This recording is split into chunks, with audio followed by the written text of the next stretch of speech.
Hello my beautiful souls! Welcome sa ating tarot reading sessions. Keep in mind, general reading po ito. Maaaring mag-resonate, maaaring hindi.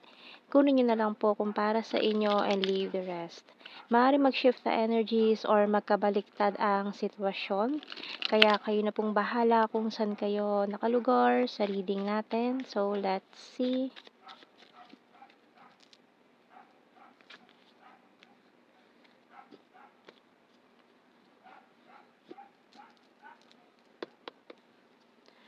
So, we have here the Two of Wands, Tower, the Star, Eight of Pentacles, and the High Priest, the Five of Wands, Ace of Cups, and the King of Cups.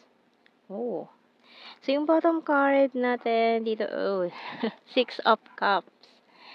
Okay, so, etong taong ito, thinking of you, malayong lugar.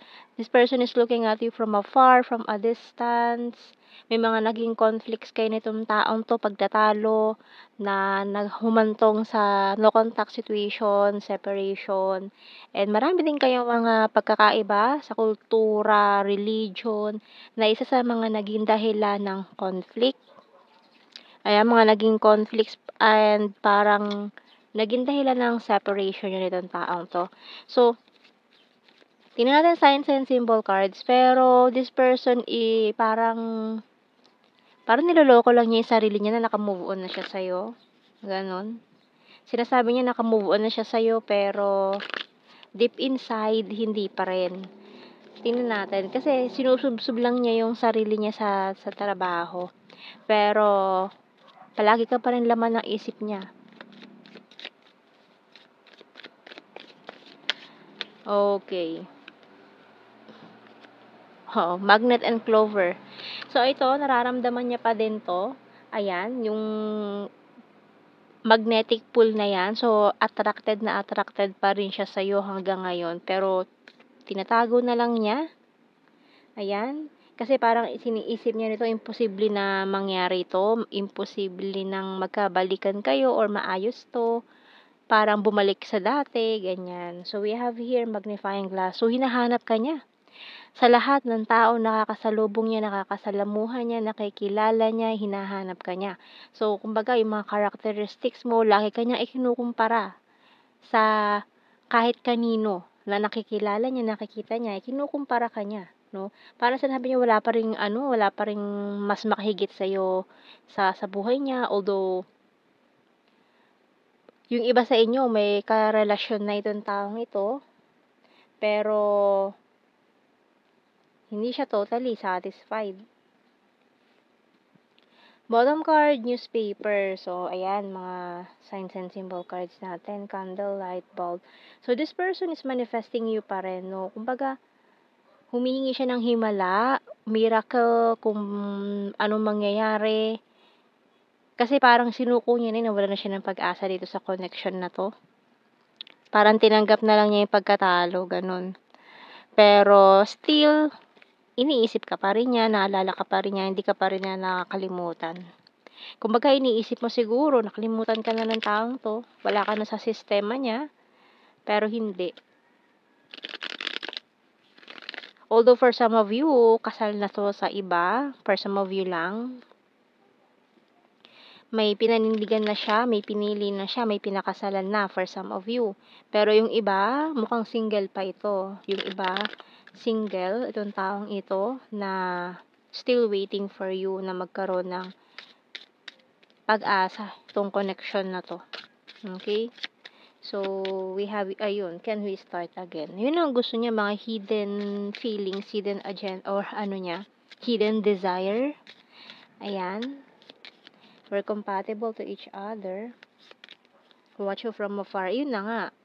No? Sinabi ko kanina na this person is watching you from afar, from a distance na kasi it's a long distance situation.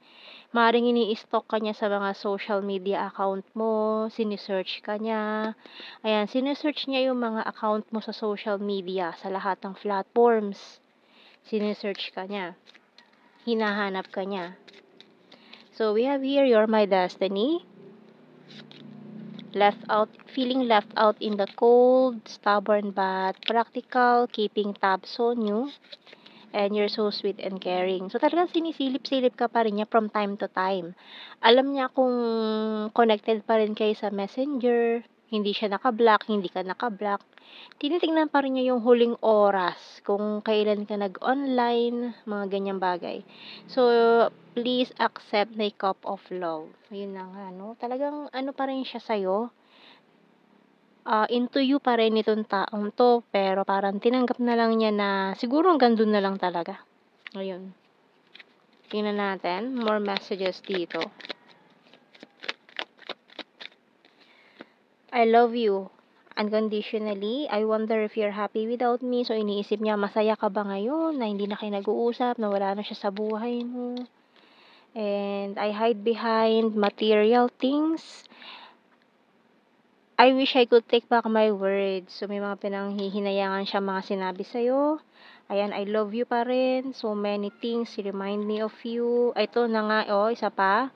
Talagang sinusubsob na lang niya yung sarili niya sa trabaho para lang kalimutan ka. Pero effect, mga ganyang bagay. And I'm so attracted to you. Yun na nga.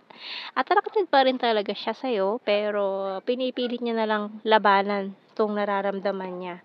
No, bottom card is I don't react when people mention you. So, kumbaga dead man na lang siya eh. Kunyari, naka-move on na siya. Pero nasasaktan pa rin to deep inside. So, tingnan natin sa initials. Kuha tayo ng initials. May nag-flip letter B. Ayan, M, B, I, K, U,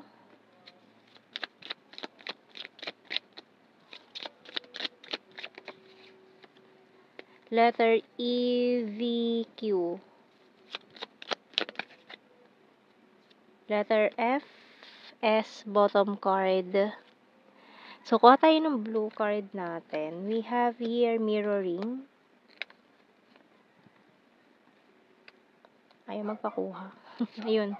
Regret and celebration. Mga celebration, maaaring mag-meet kayo unexpectedly sa isang event or celebration na magpapakaba sa kanya ng sobra once na magkaharap kayo ulit.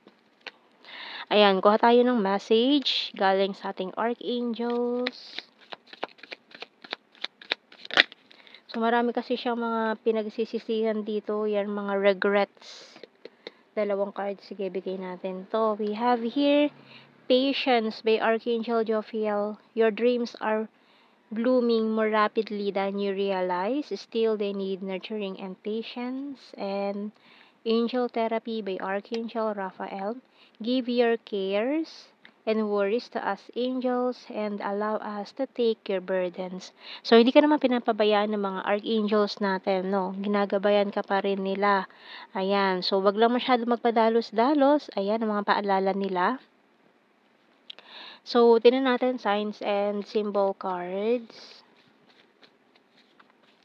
January, July, attractive. So, July,